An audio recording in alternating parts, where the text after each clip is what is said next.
या गप्पा सुरू असतानाच आता या ठिकाणी आपण या चित्रपटाचे सहनिर्माते पूर्वेश सरनाईक यांचं स्वागत करूया.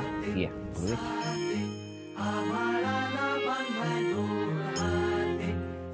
मी अशासाठी या गप्पा सुरू असताना ह्यांना बोलवलं. तो जेव्हा रेकॉर्ड झाला होता ना जोगेश्वरीचं कुठलं गोविंद पथक, जय जवान गोविंद पथक, जय जवान गोविंद पथकाने जेव्हा 9 थरांचा तो विक्रम केला त्याचे साक्षीदार तूही आहेस. हो आहे, मी आहे, मी आहे. काय होता तो, कसा होता अनुभव? नाही मला आठवतंय की 2008 साली ज्यावेळेस हा रेकॉर्ड पहिल्यांदा घडला होता, म्हणजे अक्षरशः आम्हालाही माहीत नव्हतं की काय आहे, 9 थर लागणार आहेत नाही लागणार आहेत. तर माझगाव सगळ्यात पहिला मंडळ होता तो माझगावचा मंडळ होता आणि त्यांनी 9 थर लावले. आणि अचानक एक दुसरा मंडळ आला आणि दुसरा मंडळ येत असताना त्यांनी सांगितलं की साहेब आम्ही सुद्धा 9 थर लावू. तर त्यावेळेस मला आठवतं की आदेश काका बोललेले हां नाही नाही तुम्ही लावा. आणि आदेश काकाला जायचं होतं दुसऱ्या हंडीला, परंतु आदेश काका तिथेच थांबले आणि त्या जय जवान गोविंदा पथक मी सुद्धा 9 थर लावले. त्यानंतर असं झालं की आम्ही गिनीज बुकच्या काही ऑफिशियल्स होते त्यांना 2010 साली बोलवलं आणि त्यांना सांगितलं की आमच्या इथे काही गोविंदा मंडळ आहेत जे 9 थर लावणार आहेत.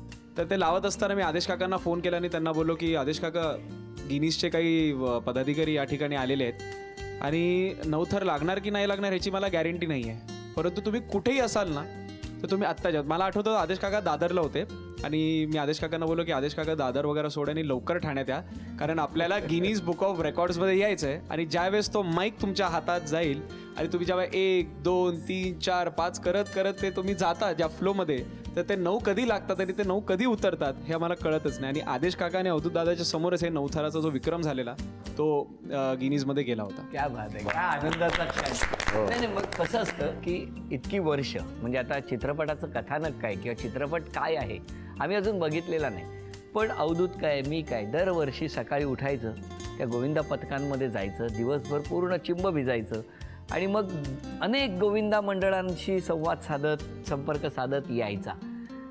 हे करत असताना दिवसभर इतकी वर्ष आज आपण म्हणतो गोविंदा दहीहंडी ह्याला इतकं उंच स्थानावर गेलेलं आहे की साऱ्या जगाने आपल्या या गोविंदा मंडळांची आणि पथकांची दखल घेतली आहे. पण इतकी वर्ष सातत्याने आयोजन करणारी जी मंडळी आहेत ना त्यांचं या निमित्तानं खूप मोठं कौतुक करण्याची गरज आहे. या चित्रपटातली जी गाणी आहे ती गाणी सुद्धा वेगळी ठरत आहेत. म्हणजे काना म्हटल्यानंतर कृष्ण जन्मापासूनच असेल ना? कृष्ण जन्माचं एक गाणं आहे. कुठलं आहे जरासं गुणगुणलात तर आम्हाला त्या निमित्तानं. झगमग झगमग रात सजली, पावसाच्या सरीतून आली बिजली, टकामका टकामका बाळलीला, देग सखी देग झोका पाळण्याला. बरं तुमचा कसा एकूण अनुभव होता चित्रपटाच्या बाबतीत?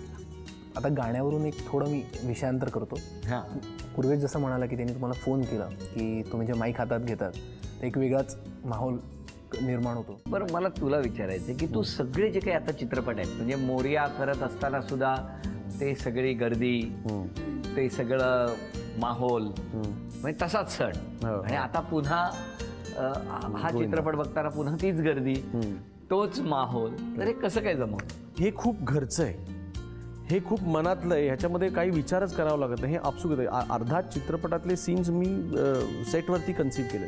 हो हां की हां हे असंच करूया तसं करूया, हे नाही आलं ठीक आहे आपण हे असं बदलूया ते तर बसून बदलूया, काही फरक पडत नाही. कारण तो ते सण जो दाखवायचा आहे तो इतका नसानसात भिनलेला आहे. कारण मराठी कल्चर आहे, हे मराठी संस्कृती आपली भिनलेली आहे, त्यामुळे फार कष्ट घ्यावे नाही लागत. तुमच्या दोघांचा कसा होता अनुभव? मी पहिले तर अवधूत दादाबद्दल सांगतो की ॲज अ डिरेक्टर त्यांचे सगळे चित्रपट मला आवडायचे. नंतर म्युझिक कंपोजर म्हणून अप्रतिम त्यांचं खूप मोठं नाव आहे, सिंगर म्हणून मला ते खूप आवडतात. पण फिल्ममध्ये काम करताना मला एक गोष्ट जी प्रखरशाने जाणवली ती म्हणजे त्यांचा ॲक्टिंग सेन्स खूप तगडा आहे. आणि हे this was something new for me. म्हणजे मला माहीत होतं की ते कन्सिव्ह करतील छान सीन वगैरे, पण काही काही जे बारकावे ते सांगायचे ना ॲक्टिंगमधले ते बघून आय वॉज प्लेझंटली सरप्राईज, कारण मला त्याबद्दल माहिती नव्हतं. आणि कॅरेक्टर जसं मी म्हणालो की मल्हार भोसले कॅरेक्टर आहे ते तसं दिसायला ते सिम्पल आहे. कॅरेक्टर ऑन पेपर पण सिम्पल आहे, पण त्याला खूप वेगवेगळे लेयर्स आहेत, त्या कॅरेक्टरला खूप वेगवेगळे शेड्स आहेत. आणि जेव्हा असा डिरेक्टर आहे ज्याचं ॲक्टिंग सेन्स त्याचं खूप तगडं आहे, असा डिरेक्टर जेव्हा तुम्हाला भेटतो ना त्याच्यानंतर तो चांगल्या पद्धतीने फुलत जातो तो रोल. त्यामुळे मला शिकायला पण खूप मिळालं अवधूत दादाकडून.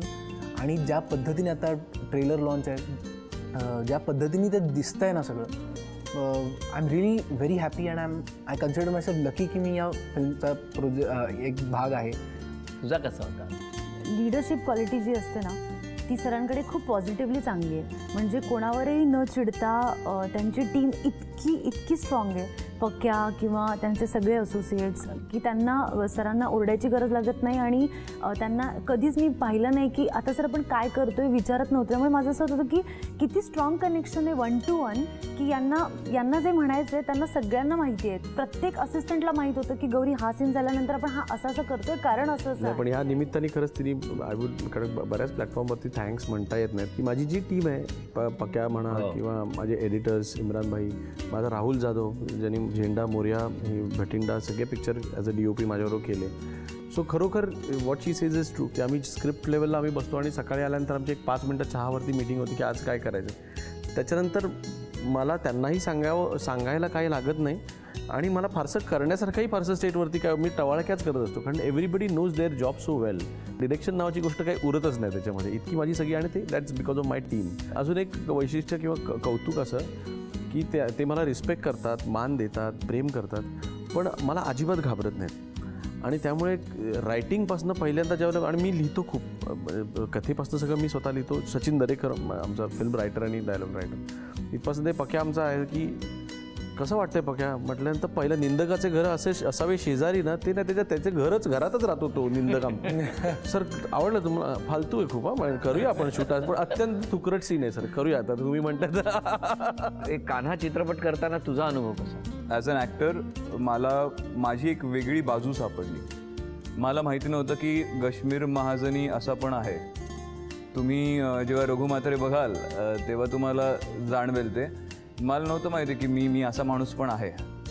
हा माणूस माझ्या आतमध्ये कुठेतरी दडलेला आहे, जो त्या सीन्समध्ये बाहेर निघाला, ज्याचं संपूर्ण श्रेय मी एकाच माणसाला दिले, Avadhoot Gupte, because he was 2000% convinced की तूच रघु म्हात्रेस.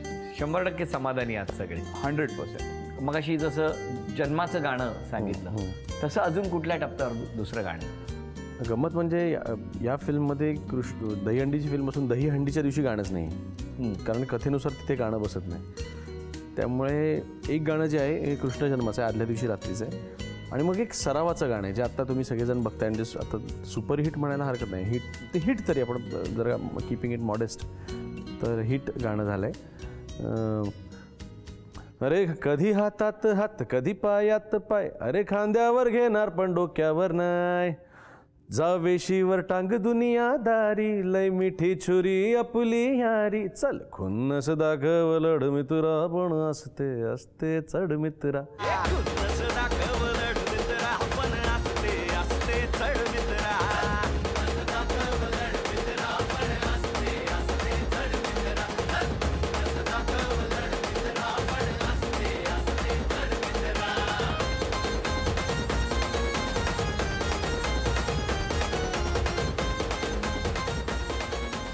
मला विचारायचं आहे की कान्हा हेच म्हणजे कान्हा का? चित्रपटाच्या अँगलनी जर का बघायला गेलात तर कान्हा हा एक मुलगा आहे जो आता आपल्याबरोबर नाही, ते छोटासा त्यांनी आपल्या सुमेध वाणी म्हणून मुलगा त्यांनी ते कॅरेक्टर केलं, जे वैभवच्या भावाचा रोल त्यांनी केलेला आहे. आणि तो चित्रपटाचा हिरो म्हणून आम्ही दाखवला की तो कान्हा जो वरच्या थराला चढतो. तुमच्या मनात कधी आलं की हा माणूस बाबा आयुष्यात फळीवरचे डबे काढून देईल आपल्याला?